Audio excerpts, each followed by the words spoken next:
नमस्कार साथियों, स्वागत है आपका हमारे YouTube चैनल में। आप छत्तीसगढ़ की किस जगह से हमारे समाचार सुन रहे हैं, कृपया कमेंट बॉक्स में लिखकर हमें जरूर बताएं। रायपुर से प्रस्तुत है छत्तीसगढ़ के प्रादेशिक समाचार। समाचारों के साथ में रजनी शुक्ला। पहले मुख्य समाचार। प्रदेश में विधानसभा चुनाव के दूसरे चरण के लिए 70 सीटों पर 75.88% मतदान दर्ज किया गया। कुरूद में सबसे अधिक 90% और रायपुर उत्तर में सबसे कम लगभग 55% वोट पड़े। प्रदेश में समर्थन मूल्य पर अब तक 1,33,000 किसानों से 5,13,000 मीट्रिक टन धान की खरीदी। विश्व कप क्रिकेट टूर्नामेंट का फाइनल मुकाबला आज भारत और ऑस्ट्रेलिया के बीच अहमदाबाद स्थित नरेंद्र मोदी स्टेडियम में खेला जाएगा। और लोक आस्था के महापर्व छठ पूजा के दूसरे दिन कल खरना का अनुष्ठान किया गया। अब समाचार विस्तार से। प्रदेश में विधानसभा चुनाव के दूसरे चरण के 70 विधानसभा क्षेत्रों में हुए मतदान में 75.88% मतदाताओं ने अपने मताधिकार का प्रयोग किया है। धमतरी जिले के कुरूद विधानसभा क्षेत्र में सबसे अधिक 90.17% मतदान हुआ, जबकि रायपुर नगर उत्तर विधानसभा क्षेत्र में सबसे कम 55.59% मतदान दर्ज किया गया। दूसरे चरण के 70 विधानसभा क्षेत्रों में कुल 958 उम्मीदवारों की चुनावी किस्मत ईवीएम में कैद हो गई है। मतदान के बाद सभी पोलिंग पार्टियों की सकुशल वापसी हो चुकी है और ईवीएम मशीनों को जिला मुख्यालयों में स्थित स्ट्रांग रूम में कड़ी सुरक्षा के बीच रखा गया है। उल्लेखनीय है कि पहले चरण के तहत 20 विधानसभा क्षेत्रों में बीते 7 नवंबर को हुए मतदान में 76% से अधिक वोट पड़े थे। पहले और दूसरे चरण के तहत 90 विधानसभा क्षेत्रों में कुल मतदान 76.31% रहा। दोनों ही चरणों की मतगणना आगामी 3 दिसंबर को होगी और इसी दिन चुनाव परिणाम भी घोषित कर दिए जाएंगे। राज्य की मुख्य निर्वाचन पदाधिकारी रीना बाबा साहेब कंगाले ने बताया कि दूसरे चरण के मतदान के लिए मतदाताओं में जबरदस्त उत्साह का माहौल था। युवा वर्ग, महिलाओं, पुरुषों, बुजुर्गों, दिव्यांगों और तृतीय लिंग समुदाय सभी ने बढ़ बढ़कर मतदान में अपनी जिम्मेदारी निभाई। उन्होंने बताया कि दूसरे चरण के मतदान के लिए कुल 18,833 मतदान केंद्र बनाए गए थे। इनमें से 9,424 मतदान केंद्रों पर वेबकास्टिंग की सुविधा उपलब्ध कराई गई थी। सभी मतदान केंद्रों में शांतिपूर्ण और निष्पक्ष मतदान संपन्न कराने के लिए सुरक्षा के कड़े प्रबंध किए गए थे। मतदान दलों के अलावा लगभग 2,000 सेक्टर ऑफिसरों की भी तैनाती की गई थी। श्रीमती कंगाले ने बताया कि मतदान के दौरान तकनीकी समस्याओं के कारण 137 बैलेट यूनिट, 113 कंट्रोल यूनिट और 349 वीवीपैट बदले गए। प्रदेश में इन दोनों किसानों से समर्थन मूल्य पर धान खरीदी की जा रही है।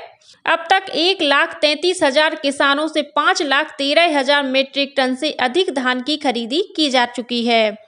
धान के एवज में किसानों के भुगतान के लिए मार्कफेड द्वारा अपेक्स बैंक को 1,120 करोड़ रुपए की राशि जारी की गई है। वहीं राइस पिलर्स द्वारा कस्टम मिलिंग के लिए धान का उठाव किया जा रहा है। अब तक 1,12,000 मीट्रिक टन से अधिक धान के उठाव के लिए डीओ जारी किया गया है, जबकि लगभग 39,000 मीट्रिक टन धान का उठाव कर लिया गया है।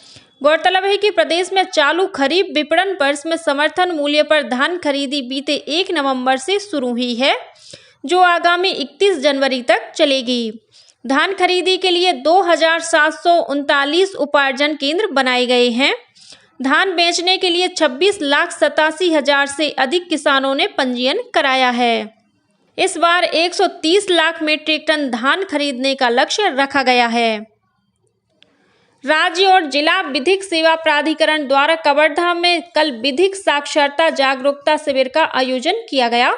शिविर के दौरान स्कूली विद्यार्थियों को राज्य विधिक सेवा प्राधिकरण द्वारा निर्मित कहानी नसीहत भरी नाबालिग लैंगिक अपराधों से बालकों का संरक्षण अधिनियम 2012 के प्रावधानों के बारे में बनी लघु फिल्म का प्रदर्शन किया गया।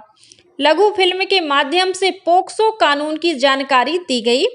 शिविर में अतिरिक्त जिला और सत्र न्यायाधीश उदय लक्ष्मी सिंह परमार ने विद्यार्थियों को असुरक्षित स्पर्श और सुरक्षित स्पर्श के संदर्भ में लघु फिल्म खुशी का प्रदर्शन कर विस्तार से जानकारी दी। सेना भर्ती कार्यालय जबलपुर द्वारा अग्निवीर सैन्य पुलिस के रूप में महिला उम्मीदवारों के लिए इसी महीने 29 नवंबर को रैली का आयोजन किया जाएगा। मध्य प्रदेश और छत्तीसगढ़ की युवतियां 2023-24 के भर्ती चक्र में सैन्य पुलिस में शामिल होने के लिए प्रतिस्पर्धा करेंगी। भर्ती रैली सुबह 7 बजे से जबलपुर स्थित रानी दुर्गावती विश्वविद्यालय शारीरिक शिक्षा विभाग के मैदान में आयोजित की जाएगी। उम्मीदवारों को एयरपोर्ट रोड जबलपुर स्थित प्रवेश द्वार पर सुबह 5 बजे तक रिपोर्ट करना होगा। रैली में शामिल होने के लिए पात्र 805 अभ्यर्थियों को एडमिट कार्ड भेज दिए गए हैं। इन उम्मीदवारों ने बीते अप्रैल महीने में आयोजित कॉमन एंट्रेंस एग्जाम पास कर मेरिट में जगह बनाई है। इनमें छत्तीसगढ़ से 103 और मध्य प्रदेश से 702 उम्मीदवार शामिल हैं। विश्व कप क्रिकेट टूर्नामेंट का फाइनल मुकाबला आज भारत और ऑस्ट्रेलिया के बीच गुजरात के अहमदाबाद स्थित नरेंद्र मोदी स्टेडियम में खेला जाएगा। भारत ने सेमीफाइनल मुकाबले में न्यूजीलैंड को 70 रनों से हराकर फाइनल में जगह बनाई है। वहीं ऑस्ट्रेलिया की टीम दक्षिण अफ्रीका को हराकर फाइनल में पहुंची है। भारत और ऑस्ट्रेलिया के बीच होने वाले फाइनल मुकाबले को लेकर क्रिकेट प्रेमियों में खासा उत्साह देखा जा रहा है। भारत और ऑस्ट्रेलिया के बीच होने वाले विश्व कप क्रिकेट फाइनल मैच का सीधा प्रसारण देखने के लिए रायपुर के बूढ़ापारा स्थित इंडोर स्टेडियम सहित विभिन्न मल्टीप्लेक्सों में बड़ी स्क्रीन की व्यवस्था की गई है, जहां बड़ी संख्या में दर्शक मैच का आनंद ले सकेंगे। छत्तीसगढ़ सहित देश के विभिन्न हिस्सों में 4 दिन चलने वाली छठ पूजा श्रद्धा और उत्साह के साथ मनाई जा रही है। लोक आस्था के महापर्व छठ पूजा के दूसरे दिन कल खरना का अनुष्ठान किया गया।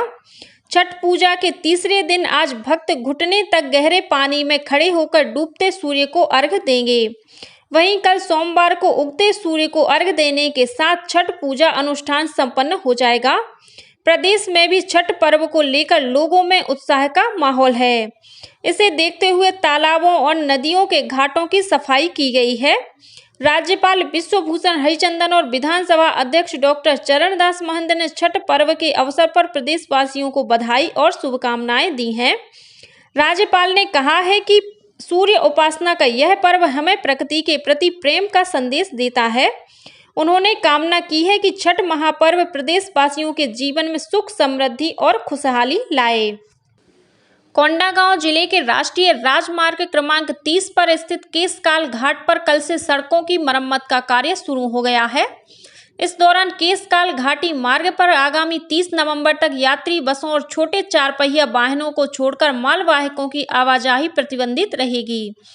मालवाहक वाहन रायपुर आने के लिए केशकाल के विश्रामपुरी चौक से होते हुए विश्रामपुरी, बोराई, सिहावा नगरी, धमतरी मार्ग का इस्तेमाल कर सकते हैं। वहीं कोंडागांव और जगदलपुर जाने के लिए कांकेर जिले के माकड़ी ढाबा के पास परिवर्तित मार्ग बनाया गया है, जहां से भानु प्रतापपुर, अंतागढ़ और नारायणपुर के रास्ते कोंडागांव पहुंचा जा सकता है। उत्तराखंड में पवित्र बद्रीनाथ धाम के कपाट कल दोपहर वैदिक मंत्रोच्चार और पूरे अनुष्ठान के बीच शीतकाल के लिए बंद कर दिए गए। इस अवसर पर बड़ी संख्या में श्रद्धालु तथा सेना के जवान उपस्थित थे। बद्रीनाथ के कपाट बंद होने के साथ ही राज्य में इस वर्ष की 4 धाम यात्रा संपन्न हो गई। इस वर्ष 18 लाख से अधिक श्रद्धालुओं ने बद्रीनाथ धाम के दर्शन किए। गौरतलब है कि केदारनाथ, गंगोत्री और यमुनोत्री धाम के कपाट शीतकाल के लिए पहले ही बंद किए जा चुके हैं। और अब कुछ अन्य खबरें संक्षेप में। बेमेतरा जिले के कोदवा स्थित मतदान केंद्र में नशे की हालत में ड्यूटी करने वाले पीठासीन अधिकारी को जिला निर्वाचन अधिकारी ने निलंबित कर दिया है। खैरागढ़ छुईखदान गंडई जिले में बुंदेली सहकारी समिति के प्रबंधन को कलेक्टर के आदेश के बाद भी धान खरीदी नहीं करने के आरोप में निलंबित कर दिया गया है। बलरामपुर जिले की बलंगी थाना पुलिस ने वाहनों की तलाशी के दौरान 2 ट्रकों के 63 टन विस्फोटक बरामद किया है, जिसकी कीमत लगभग 84 लाख रुपए बताई गई है। इस मामले में 2 आरोपियों को गिरफ्तार किया गया है। दक्षिण पूर्व मध्य रेलवे के बिलासपुर मंडल के अंतर्गत चंदिया रोड स्टेशन में प्री एनआई और एनआई कमीशनिंग के तहत तीसरी लाइन कनेक्टिविटी का कार्य 25 नवंबर से 4 दिसंबर तक किया जाएगा। इस दौरान 30 से अधिक ट्रेनें रद्द रहेंगी। जांजगीर चांपा जिले के अकलतरा में 2 मोटरसाइकिलों के बीच हुई टक्कर में एक युवक की मौत हो गई, जबकि 3 अन्य घायल हो गए हैं। सारंगढ़ बिलाईगढ़ जिले में कल गौरव पथ के पास यात्री बस की चपेट में आने से एक महिला की मौत हो गई। और राजनांदगांव जिले की घुमका पुलिस ने मोबाइल चोरी करने के आरोप में एक युवक को गिरफ्तार कर उसके पास से 9 नंग चोरी के मोबाइल जब्त किए हैं। इसी के साथ छत्तीसगढ़ के समाचारों का ये बुलेटिन समाप्त हुआ। नमस्कार।